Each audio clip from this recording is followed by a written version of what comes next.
Iyke, it's always a pleasure having you on Political Roadmap. In our meeting last year, one of the topics that sprang up was factionalization in Delta APC. You did describe it as a good omen for the party.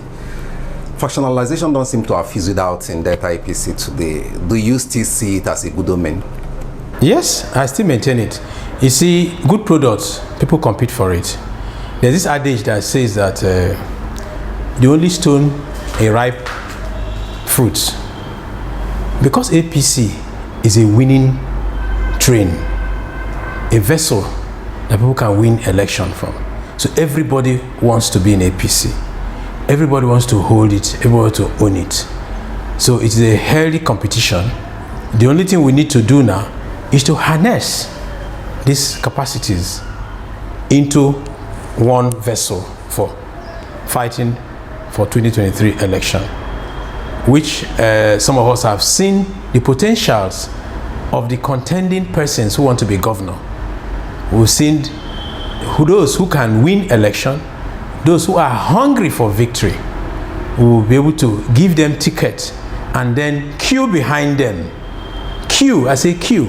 You know, in the competition of APC before, what happens before is that identify a candidate, some people refuse to accept. Now, what will happen that with the Congress coming, once the Congress takes place, a party structure has been put in place. If you disagree, I'm sure that we know what to do with such persons. There's no time to pet people. There's no time to begin to negotiate and say, come and take one local government or take one senatorial district. No, sir.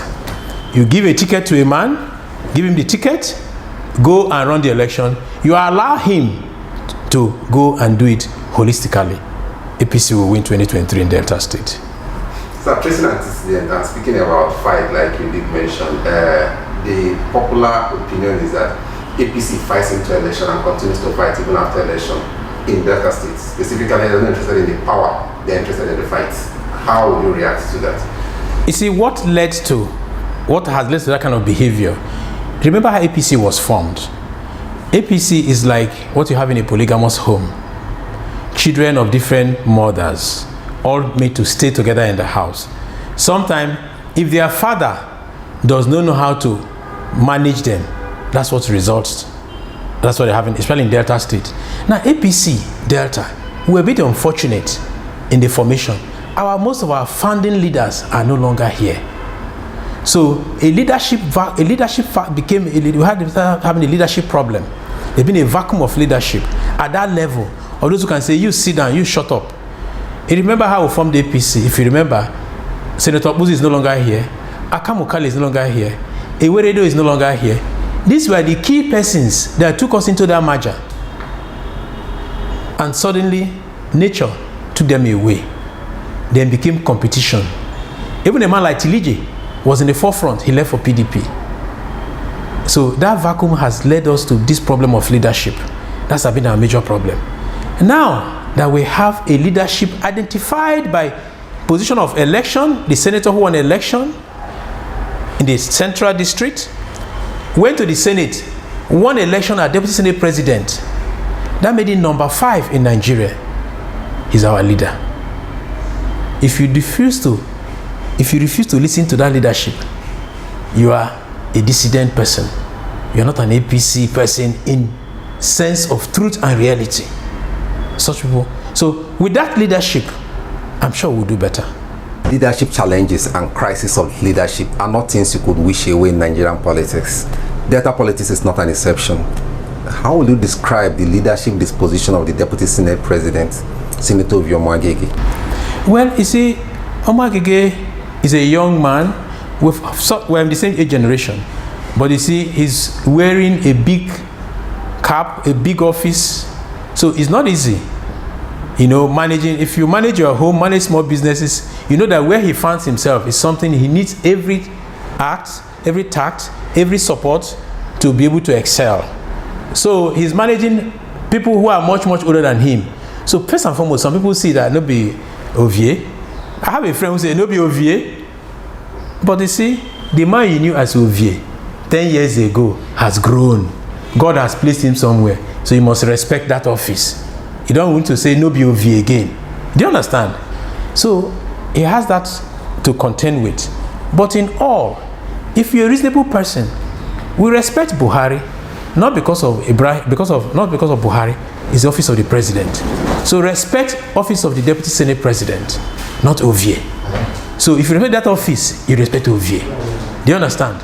So it's lack of understanding of certain persons. That is one. Some people are just mischievous. Some people are just there, they're doing business, political business. So if they are those who they have partners with somewhere, sees them disobeying the leadership, they give them more reward. So to me, that is how I look at it. But in all, it's not easy. He's trying. He has a listening ear. He's such a leader that anybody who goes to him, Ovie takes picture with everybody. For me, some of us don't particularly like, but he says, listen, I need everybody. So once you identified, the man smiles with you, snaps with people are posting it everywhere. I see many people, picture with Ovie, picture with Ovie. But you don't understand, that's to show you how he's able to try to bring himself down to level up with people. So those people who should help his leadership must learn to respect that office, and that way we will make progress. If you look at APC, where you have the most noise is in Delta North. What does it tell you? Good products is more competition. People don't compete for useless things now. So Delta North, the competition in Delta North is going to be very fierce. Today, we have a sitting senator that has joined us. So it's going to be more robust. Do you understand? Some of us have been in APC, we've been in it through thick and thin. I'm one person who tells, I give an example most times. I say political party to me looks like a football team. If you want to win, go and look for the Ronaldos and the Messis, the Pelés to put in your team. But now, if you recruit the Pelés and the Ronaldos and you do not put your team together of all stars and they don't train and mold themselves as a team with what they meet on ground, you cannot play well. So that's a political party. So Delta North is going to bring a surprise. Good enough, the current governor is from Delta North. The man is obviously challenged if you see his actions. But give it to him, he's a very smart man. But he's obviously challenged by what is happening. Because I didn't even foresee what is happening today in Delta North APC. I didn't foresee it. But I'm one of the happiest persons because I used to look at Delta North APC. We was APC. Sometimes I look at it as an uphill task. Even I look at my local government myself, I sympathize with myself. But today, in my local government, you have qualities of my type in every ward. And that's where you win election. It's not by miracle, it's not by magic. To win election, we have 270 wards. So if in those 270 wards you don't have representation in those wards, even down to the units, you cannot win. There's no magic. But APC now is beginning to look like a winning team in Delta State. And I'm sure 2023 we will do it differently and come up with a different result as we've always wanted to. The entrance of Senator Nwaoboshi into Delta APC has tipped the scale. How will you describe our entrance into Delta North APC, and what is the leadership structure, and what does that portend to the leadership structure of Delta North APC? It's an excellent thing, good for all of us. Now, you see, politics is done by human resources and money. Now, we're adding both into Delta North APC. Experience. Peter is an experienced politician. You can't take it from him. Started as secretary of PDP, chairman of PDP. He's been a commissioner, a senator. Do you understand? Now he's with us. The man has a lot to bring to the table. He has a good war chest. I said Okowa will not be happy what is happening. But unfortunately, there are certain things that me and you cannot change that are bound to happen, because it's been destined that at this point in time, APC will win Delta State. Each time I look at Ovie, I tell Ovie, you're a very lucky man to have all this at this point in time. Let's know how to manage it properly so that it will not implode on us. We need to manage it. We need to manage it very well. And look at, if you go back, APC is a very good vehicle. 2016 local government election in this state, we didn't have all this. Ovie was not there, Oburu was not there, Kairu was not there, Ovie was not there. We had PDP in this state. Then Otega was the only prominent person. Look at today, the areas of personality you have in APC. So if we don't win 2023, then obviously something is wrong. What is APC Delta not going to do to ensure harmony and to ensure that they go into election as soldiers? Yeah, you see, I bring it back again to leadership. Now, before now, in Delta North, who is the leader of APC in Delta North? It's been a problem.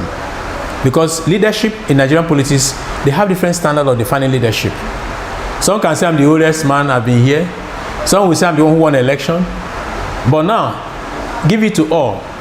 APC does one thing, that when you come into APC, they do not care whether you are joining today or you are yesterday. If the status that you come in with makes you the leader, you are the leader of the area. So today, technically, who is our leader? Senator Peter Nwaoboshi. So if Peter calls us, we must all answer him. So Cairo was in the House of Rep. Oche was a speaker. Mrs. Ali was the wife of a national chairman. Engineer Nuha is a successful businessman. I've been in politics.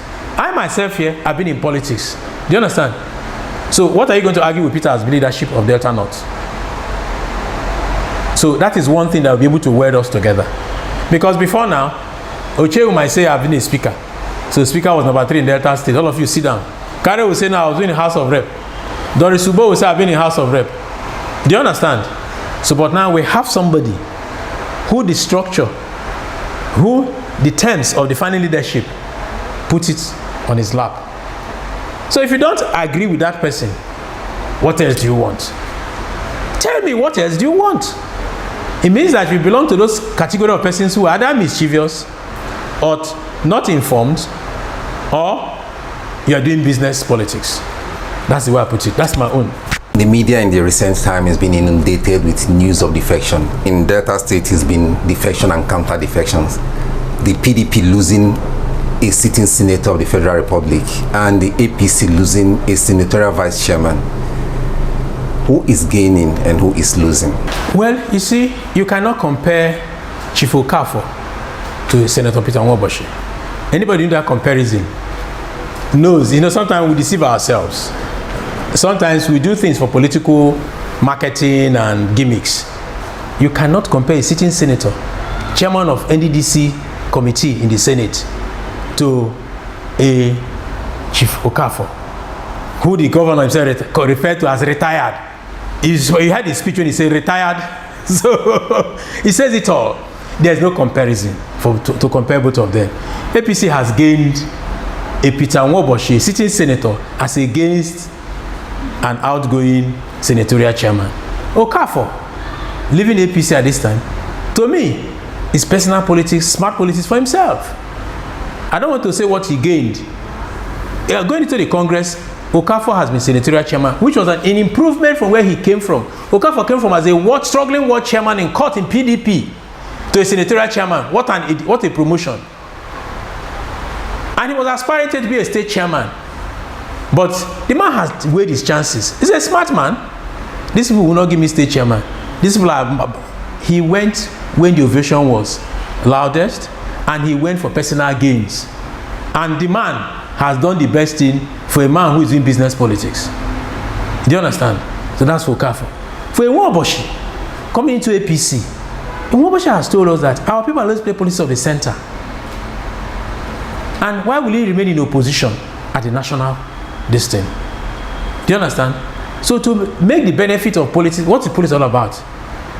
I quote Rufai, he says for family and friends. So if you cannot secure things for yourself, for your family and friends, you don't have no business in politics. You must help your people.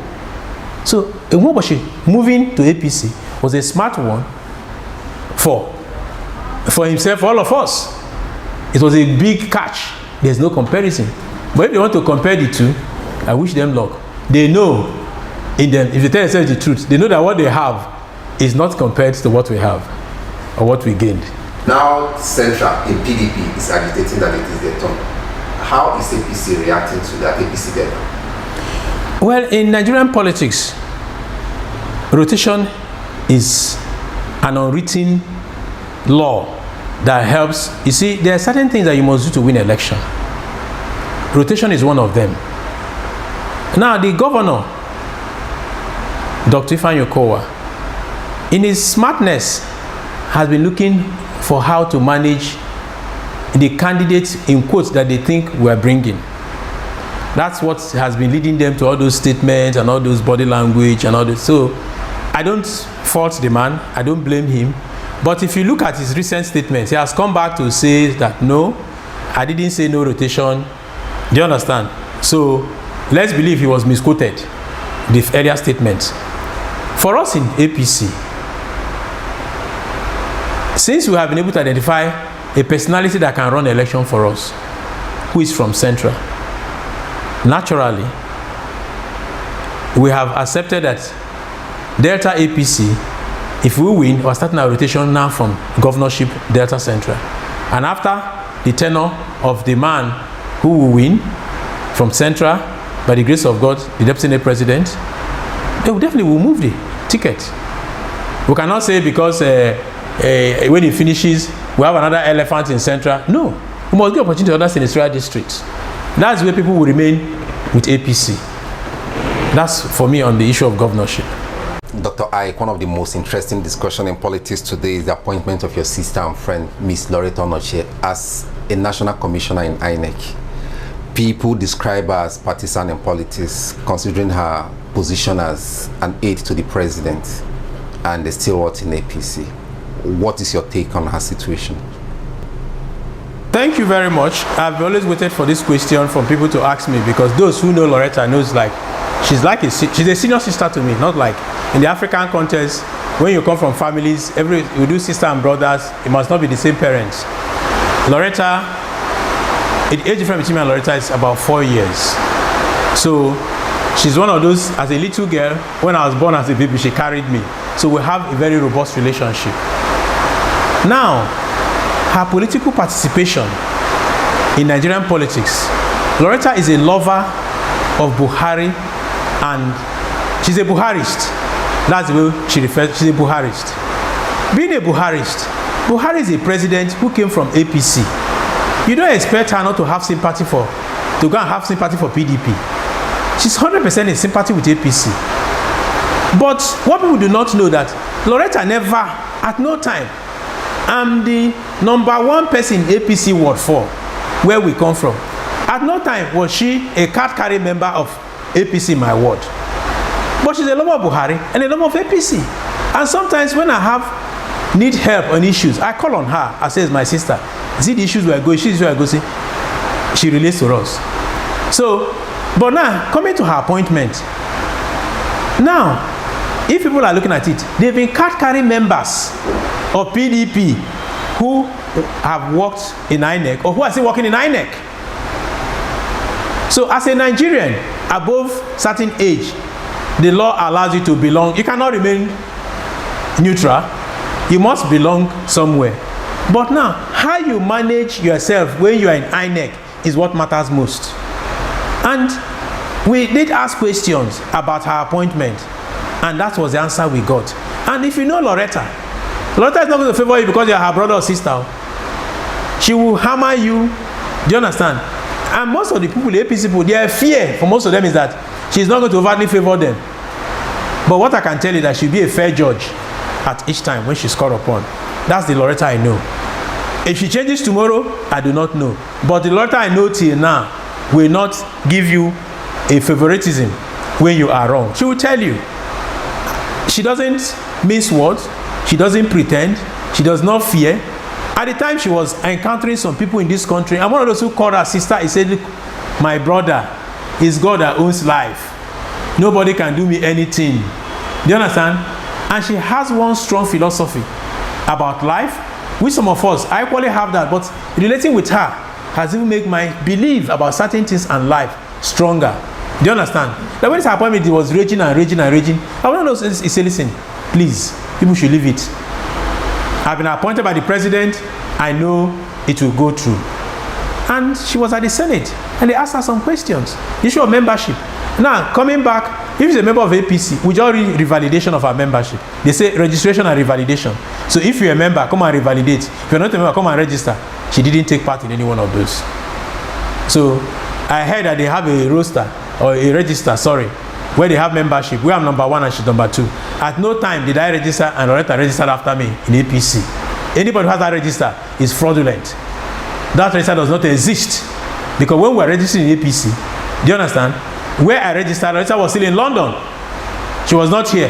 So anybody who has that register is lying to himself. So that's my take on the issue of her appointment. And I know she will do very well to the glory of God.